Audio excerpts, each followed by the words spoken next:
എടാ സംഭവിച്ചെന്താന്ന് വെച്ചാൽ ഞാൻ കുറച്ച് ഓപ്പൺ മൈൻഡൊക്കെ അല്ലേ, ഞാനൊന്ന് ഓപ്പൺ ആകാൻ നോക്കിയതാ. എന്നിട്ട് എന്താ, അവളിപ്പോൾ റിലേഷൻ വേണമെന്ന് പറഞ്ഞ് നടക്കുന്നു.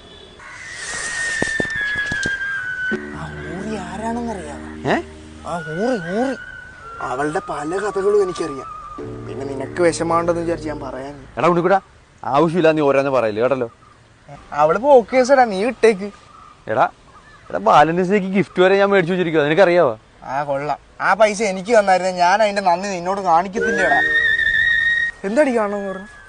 എടാ അവൻ എന്നോട് പറയുക ഞാൻ പോയാ അവൻ അങ്ങനെ പറഞ്ഞ? എന്നാ ഒരു സത്യം പറയട്ടെ, അവൻ വെറും നാറിയടി. വെറുന്നാറിയല്ല, തന്തേക്കാൾ മോശം. ആഴ്ക്ക ചേർക്ക. എടാ പക്ഷെ വാലന്റൈൻസ് ഡേ ആയിട്ട് വൈകിട്ട് ഗിഫ്റ്റ് ഒക്കെ തരാന്ന് അവൻ പറഞ്ഞിട്ടുണ്ട്. വല്ല ബോംബോ തോട്ടമല്ലോ ആയിരിക്കും. നിനക്ക് വരെ പണിയൊന്നും ഇല്ലേ? ഇല്ല, എന്തായാലും ഒന്ന് പോയി നോക്കാല്ലേ.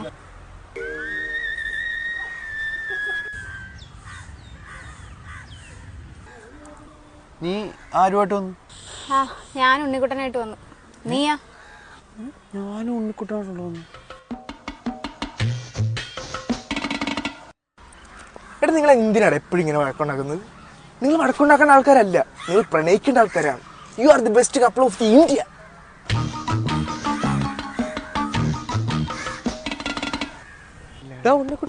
ഇവരുടെ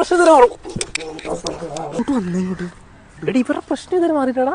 എന്ത് പ്രശ്നം? എപ്പോഴും ഇതൊക്കെ തന്നെ. ഇവര് പിരിയേണ്ടവര് തന്നെയാണ്. അല്ല അതൊക്കെ പോട്ടെ, നീ എന്താ ഇവിടെ? വാലന്റൈൻസ് ഡേ അല്ലടാ, ഒരാൾക്ക് പൂ കൊടുക്കാൻ വന്നേ. ആർക്ക്? ഇവക്ക്. എടാ ഇവളാ? എനിക്കിവിടെ നന്നായിട്ട് അറിയാം. വാ കുറച്ച് കഥകള് പറയട്ടെ.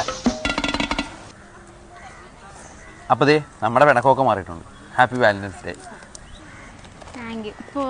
കല്യാണത്തെ നിന കാഴ്ചാത പാൽ